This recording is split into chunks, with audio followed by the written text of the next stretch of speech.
नमस्कार, आप देख रहे हैं सत्य हिंदी और मैं हूं आपके साथ कृति सिंह।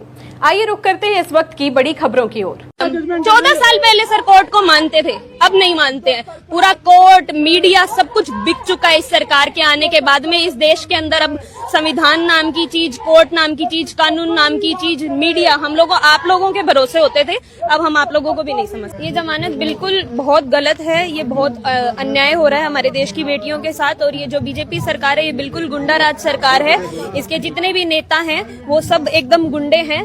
और आप देख सकते हैं कि वो बीजेपी के एमएलए और एमएलए होकर वो एक बच्ची का किडनैप करते हैं, फिर रेप करते हैं और उससे बचने के लिए दबाव बनाते हैं और दबाव बनाकर उस बच्ची के पिता की हत्या करवा देते हैं उस कांड में भी। और आज आप ऐसे रेपिस्ट को आप लोग जमानत दे देते, ऐसे रेपिस्ट को आप जमानत दे देते हैं। पॉक्सो जैसा कानून, जिस नॉन बेलेबल कानून है, उस कानून को आपने रद्द कर दिया। इससे दिख रहा है कि ये जो सरकार है ये हिंदुस्तान जल्द ही नॉर्थ कोरिया बन जाएगा और इसके अंदर बिल्कुल महिलाएं सेफ नहीं है। 1. हिंदुत्व बनाम कट्टरवाद, क्या त्योहारों पर पाबंदी ही नया नैरेटिव है? आज के समय में सबसे बड़ा सवाल ये है कि क्या अल्पसंख्यकों को उनके संवैधानिक अधिकारों और त्योहारों से वंचित करना ही राष्ट्रवाद की नई परिभाषा बन गई है? जब भी ऐसी घटनाएं होती हैं, उन्हें अक्सर दो तरीकों से दबाया जाता है: स्थानीयकरण, लोकलाइजेशन, राष्ट्रीय स्तर की घटना को स्थानीय विवाद बताकर छोटा कर देना; धार्मिक कोण हटाना, सांप्रदायिक हिंसा को महज कानून व्यवस्था की समस्या बताकर उसके पीछे की विचारधारा को छिपाना; नॉर्मलाइजेशन, समाज को धीरे धीरे इन अत्याचारों का अभ्यस्त बना देना ताकि लोग इसे सामान्य मानने लगें। 2. सुरक्षा बलों में गद्दारी और मीडिया की चुप्पी। हाल ही में दिल्ली में एक उच्च पदस्थ सैन्य अधिकारी, कर्नल स्तर की गिरफ्तारी और देशद्रोह से जुड़े मामले सामने आए, लेकिन मुख्यधारा के मीडिया, गोदी मीडिया ने इस पर वैसी सक्रियता नहीं दिखाई जैसी अन्य मामलों में दिखती है। इसके कारण स्पष्ट हैं। यह सत्ता के छद्म राष्ट्रवाद के नैरेटिव को चोट पहुंचाता है। सेना और सुरक्षा के नाम पर बनाई गई छवि को टूटने से बचाने के लिए खबर को या तो गायब कर दिया जाता है या उसे बेहद छोटा दिखाया जाता है। 3. गोदी मीडिया बनाम स्वतंत्र मीडिया, सत्य की खोज कहाँ? जहां एक तरफ मुख्यधारा का मीडिया भावनात्मक बहस और अल्पसंख्यकों को निशाना बनाने में व्यस्त है, वहीं स्वतंत्र मीडिया और डिजिटल पोर्टल ही आज जवाबदेही तय कर रहे हैं। गोदी मीडिया केवल सत्ता के अनुकूल मुद्दे और प्रोपेगेंडा, स्वतंत्र मीडिया डिजिटल विदेशी, तथ्य आधारित रिपोर्टिंग और सत्ता से कड़े सवाल। यही कारण है कि आज बड़े खुलासे टीवी चैनलों के बजाय यूट्यूब या डिजिटल पोर्टल्स पर हो रहे हैं। 4. नागरिक चेतना, हमारा रास्ता क्या हो? यदि मीडिया अपनी जिम्मेदारी नहीं निभा रहा तो एक जागरूक नागरिक के रूप में हमें विभिन्न स्रोतों से खबरों की पुष्टि करनी चाहिए। बिना जांच किए किसी भी नैरेटिव को सच मानने से बचना चाहिए। पीड़ित की आवाज को सोशल मीडिया के माध्यम से साझा कर उसे मुख्यधारा तक पहुंचाना चाहिए।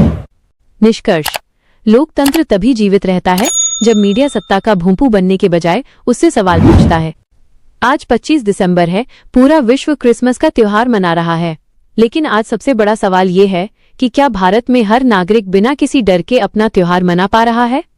देश के कई हिस्सों से ऐसी खबरें विचलित करने वाली हैं, जहां प्रार्थना सभाओं को रोका गया, कहीं दबाव बनाया गया तो कहीं खुलेआम धमकियां दी गईं। ये केवल एक त्योहार का मामला नहीं है, ये हमारे संविधान और बराबरी के अधिकार पर सीधा हमला है। आरोप बेहद गंभीर हैं।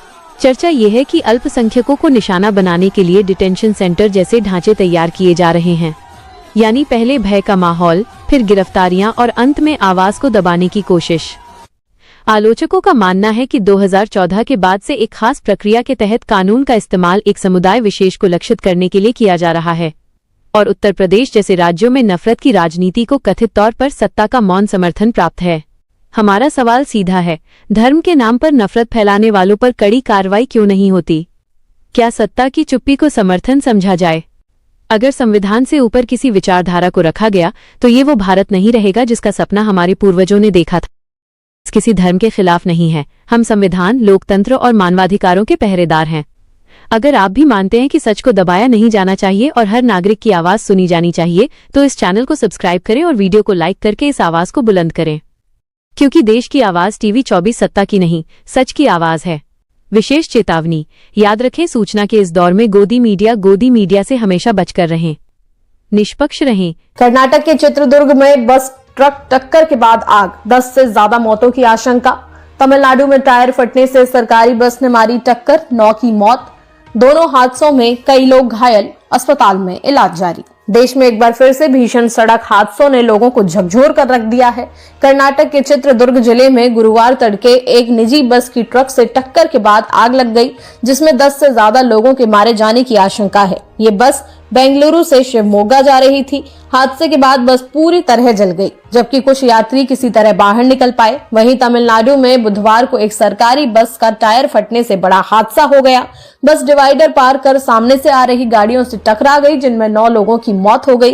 कई लोग गंभीर रूप से घायल हैं और अस्पताल में भर्ती हैं। अगर आपको हमारी न्यूज देश के आवाज टीवी 24 पसंद आता है तो लाइक, शेयर और सब्सक्राइब जरूर कीजिए। BL आइकन दबाइए ताकि सबसे पहले आपको नोटिफिकेशन मिले।